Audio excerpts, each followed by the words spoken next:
curious about how the Indian state really works, its levers of power, tech ambitions, and geopolitical maneuvers. Explore it all through one of three specializations in our 12-week graduate certificate in public policy. Applications close August 24th. Welcome to All Things Policy, a daily podcast by the Takshashila Institution. We are a bunch of policy nerds based in Bengaluru, and we like bringing fresh perspectives to Indian affairs and Indian perspectives to global affairs. So grab a cup of coffee, sit back, and join us for today's chat.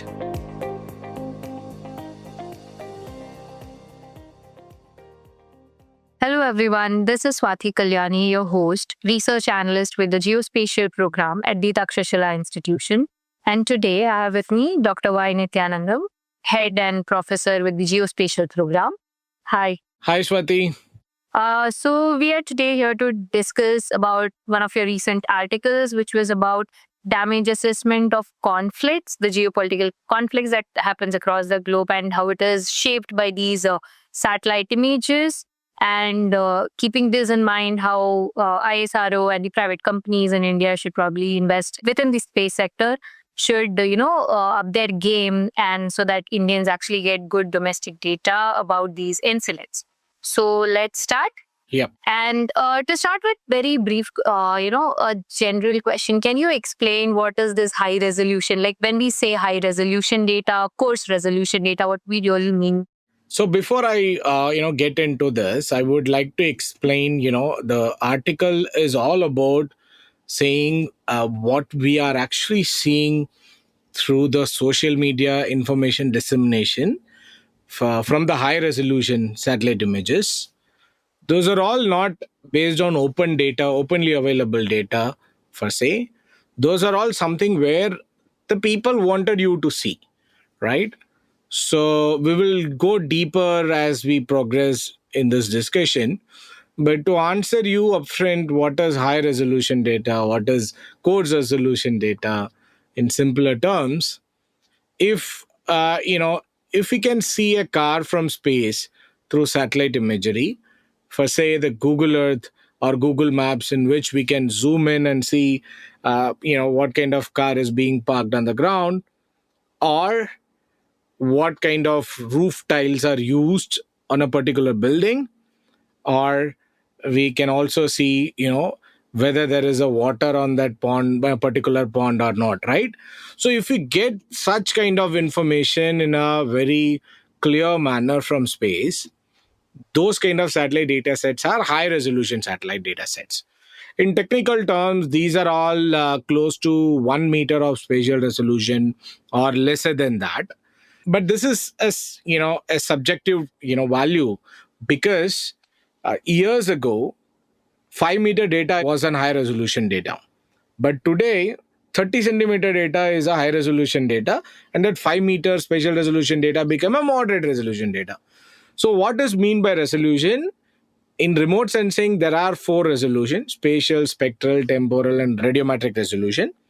Whenever we are commonly calling it as resolution, it mostly depicts the spatial resolution, which means the size of the smallest unit in that image. Ideally, we call it as pixel.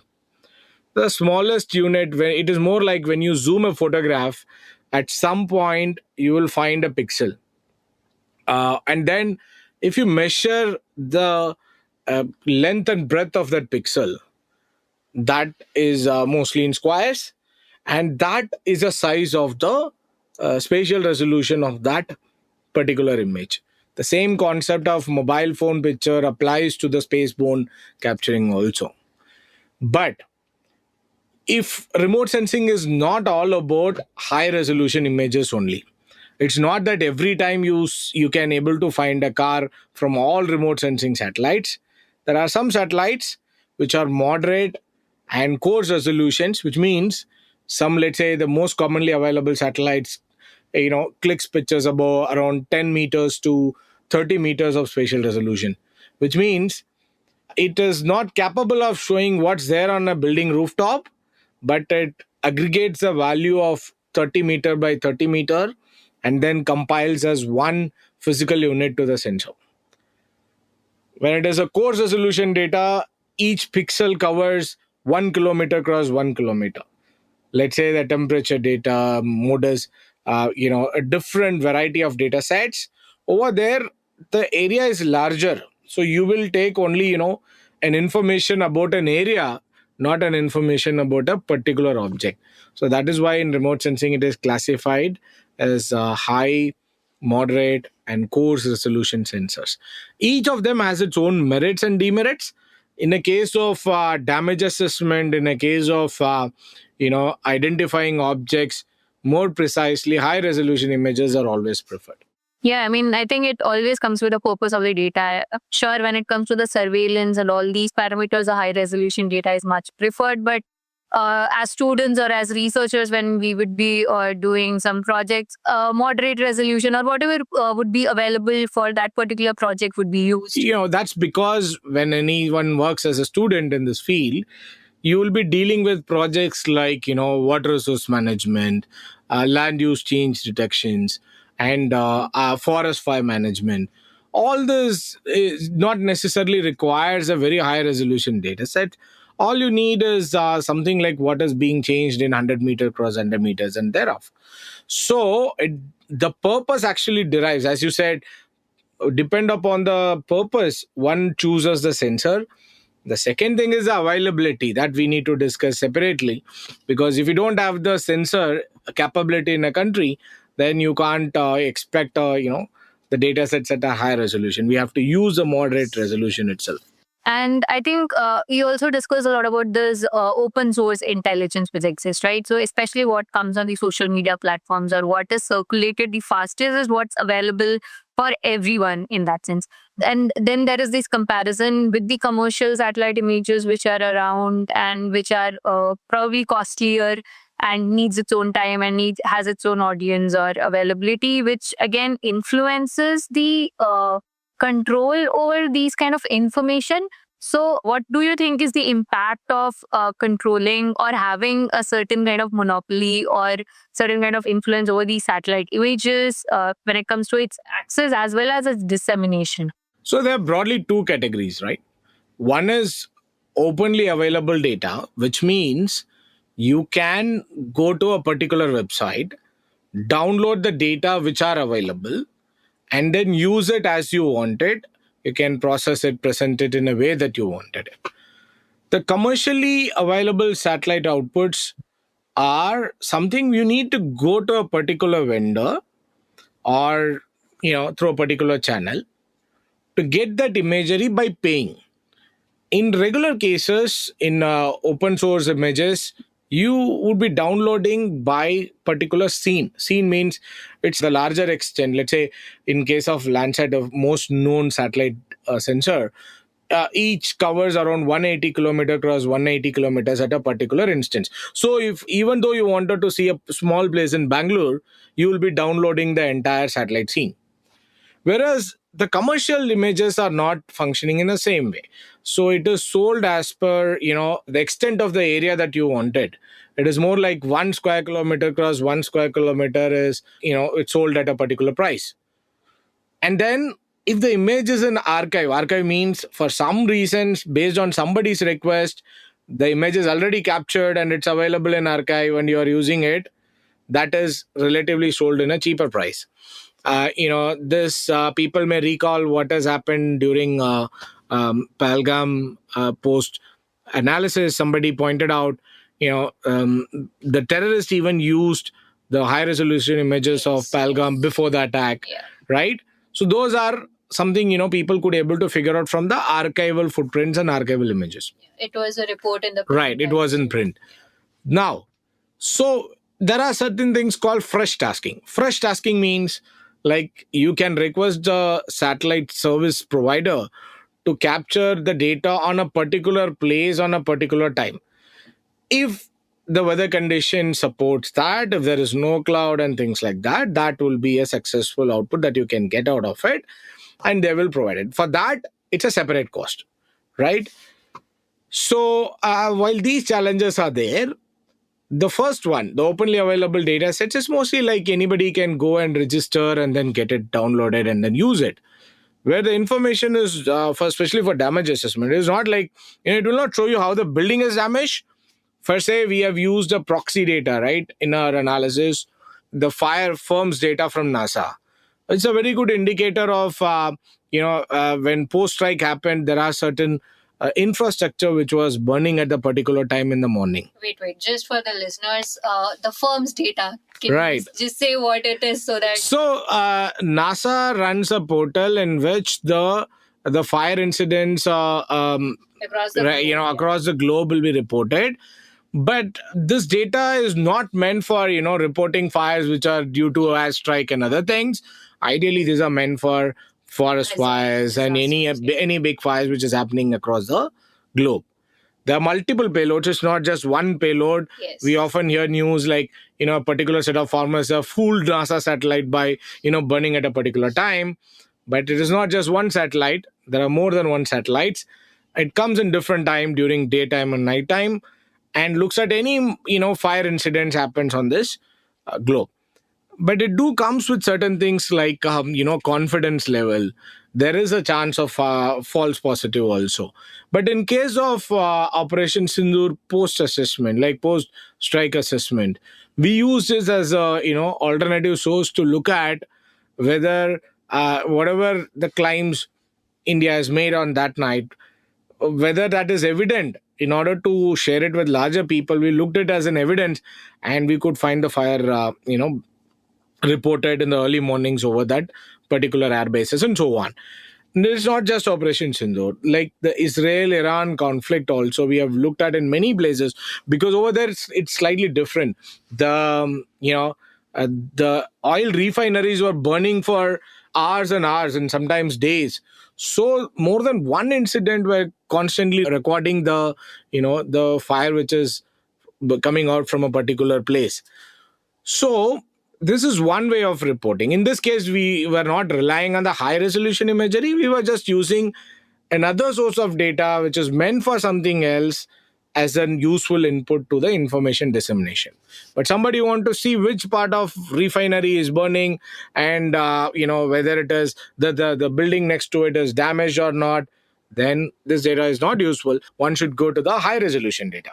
That comes with a cost, access to the data set, and the willingness of the company to share as well, right? That is something to deal with the geopolitical scenario exists. So in those cases, companies, in coordination with certain strategical partners, they provides data. At times, media outlets procure the data sets also and puts out it for publications and for larger media dissemination.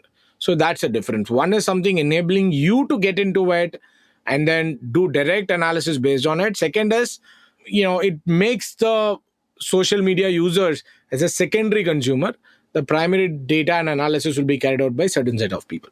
And also, another interesting thing that came up in the article was also the focus on these things which happen on the ground, and there are certain things which are not really visible, at the surface level. So, satellite images or the remotely sensed data mostly give information on this ground level or the appearance of these things. And then, since it's again open source intelligence, there's a lot of perceptions created what would have happened, which kind of spreads across these platforms and across the people also. So especially coming to the Iran-Israel conflict and all that, how do you think this information dissemination really influences? See, there are two aspects here. The first aspect is we have seen a lot of post-strike assessments on the Iran by Israel, but we have seen very limited footages. Some are emerged from the ground, but not many satellite images of sites in Israel which got damaged, even if it is a minor damage, right? We were not able to see those images because that was not disseminated widely. That is one aspect. I think I don't have to explain why it is happening. Listeners are capable enough to, identify that.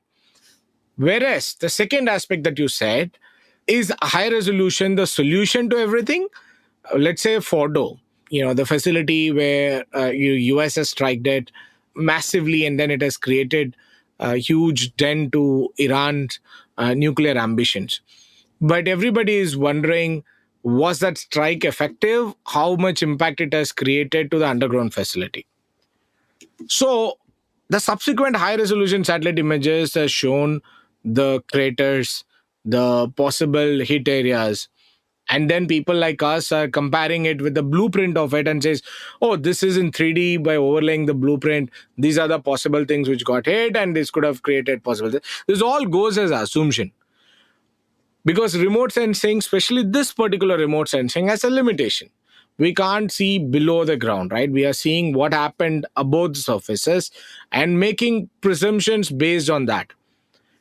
Maybe another form of remote sensing will help to find out what happened below the soil, but what happened below the entire deep mountain tunnels, or happens much deeper underground facilities through space-based tech, I think still it is a challenge. You can't figure out that much. That requires people on ground, collaboration from ground intelligence, and I'm sure that will come out, very soon. Because even in photo case, you would have seen people said there are a lot of trucks there carrying uranium before the strike and so on. But where is the proof? Like, we don't know what's actually inside the truck. We can only see the truck, the number of trucks. And there is, I think, at least some kind of expertise requiring, ensuring the accuracy of these assessments which are made on these remotely sensed data.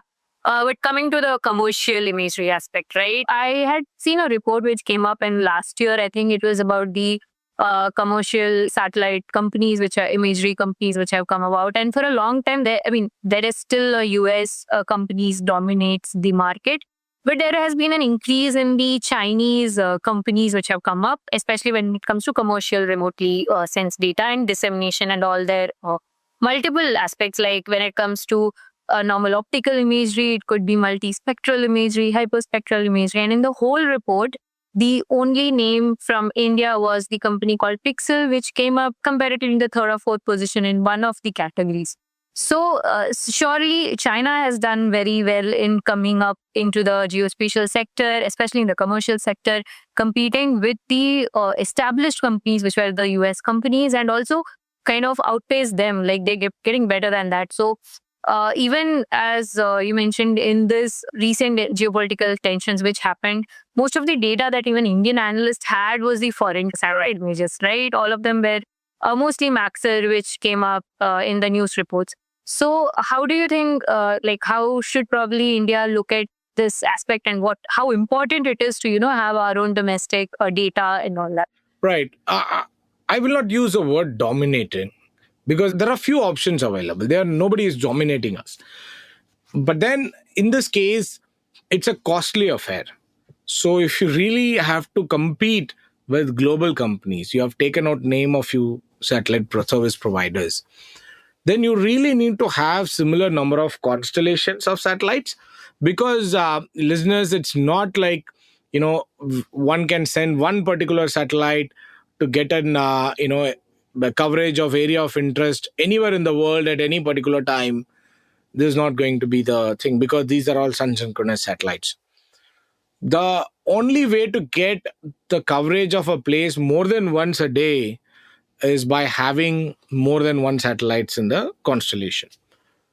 And especially look at the capabilities of these companies.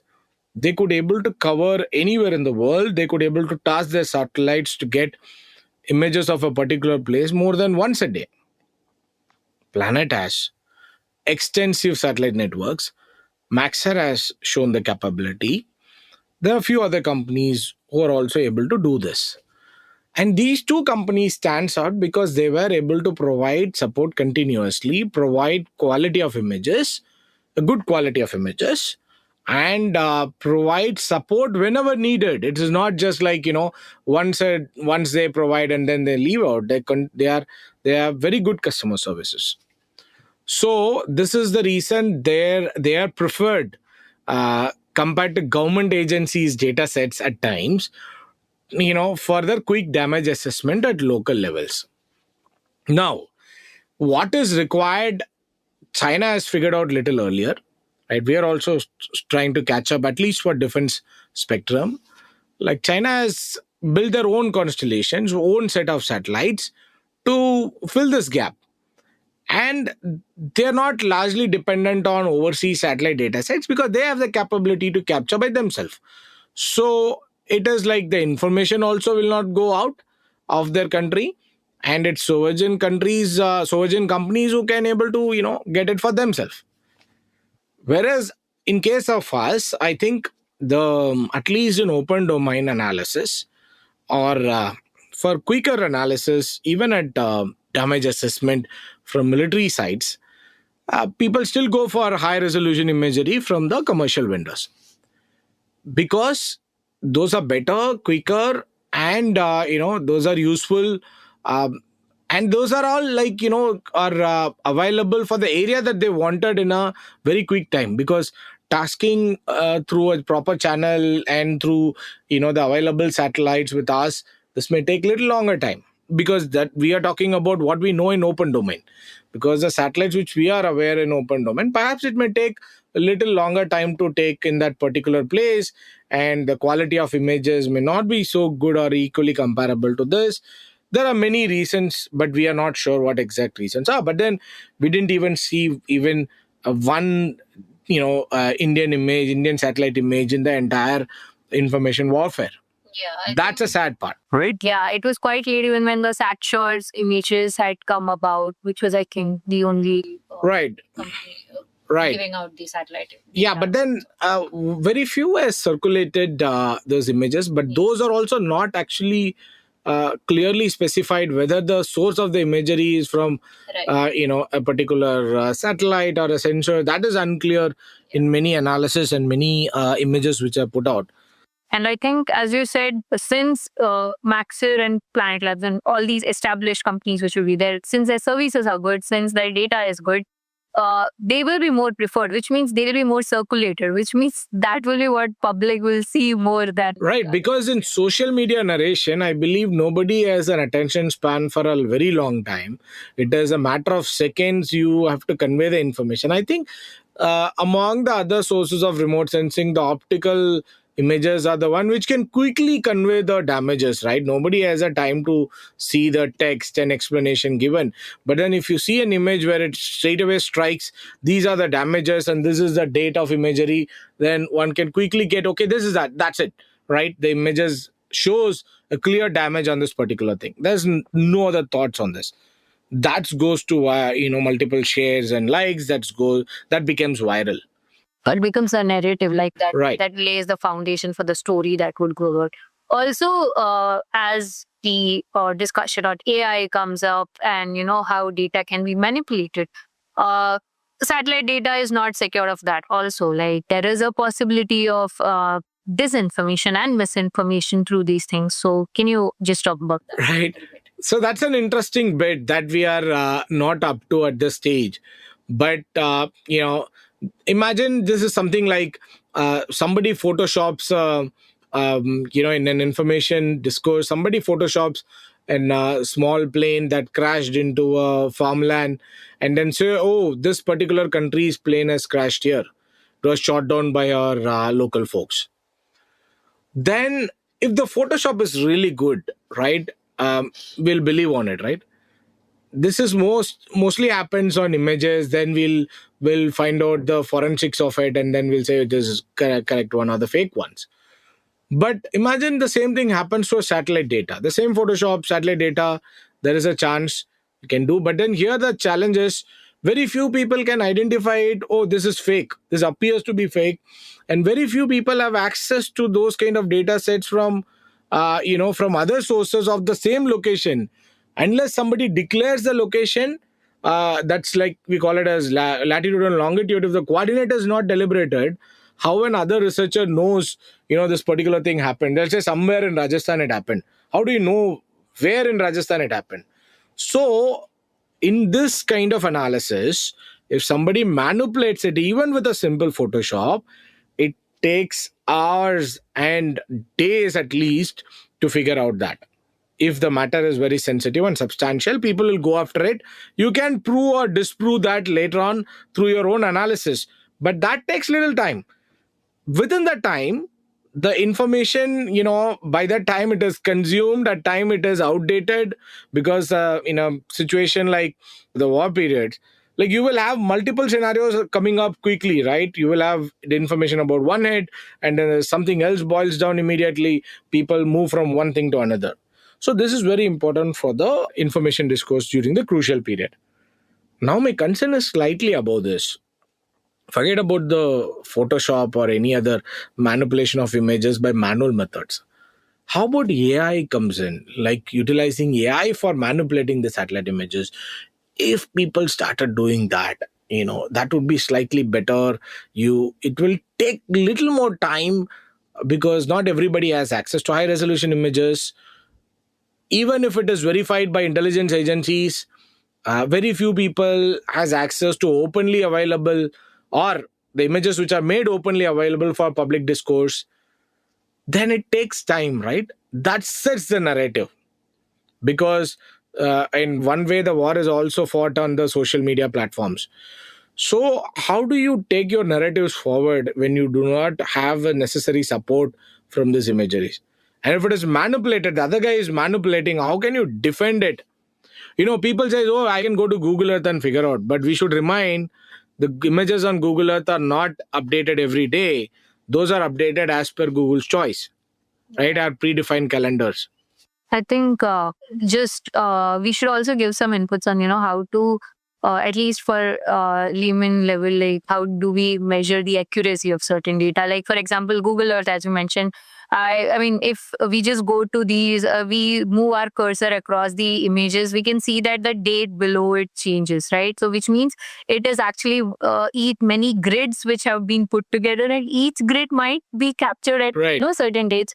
So actually, can you talk about these things? Like, I'm sure there are like basic, accuracy things which we do whenever we access a data. So what would be one or two things which people should look for? See, we are specifying Google Earth as a platform, and few people would like to go to Bhuvan as a platform to look into the high resolution images.